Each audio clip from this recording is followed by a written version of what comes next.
नमस्कार। ओम श्री परमात्मे नमः। एवं बहुविधा यज्ञा वितता ब्रह्मणो मुखे कर्मजान् विद्धि तान् सर्वान् एवं ज्ञात्वा विमुक्ष्यसे।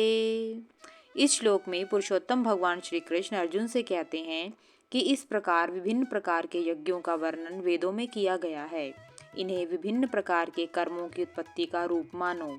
इस प्रकार का ज्ञान मनुष्य को माया के बंधन से मुक्त करेगा। यदि मनुष्य वेदों में वर्णित विभिन्न प्रकार के यज्ञों को समझे तो इन्हें जानकर वह मोक्ष की प्राप्ति कर लेगा।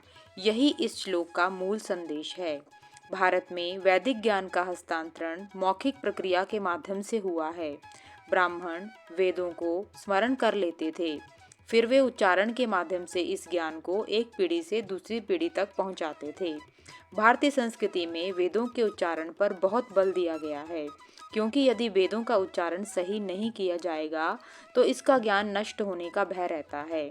इसी कारण वेदों के ज्ञान को संजो कर रखा गया था। इसी विचार ने आज के समय में एक राजनीतिक रूप धारण कर लिया है और यह माना जाने लगा है कि ब्राह्मणों ने वैदिक ज्ञान को स्वयं तक सीमित करके रखा, जबकि इसका मुख्य उद्देश्य वैदिक उच्चारण को सुरक्षित रखना था।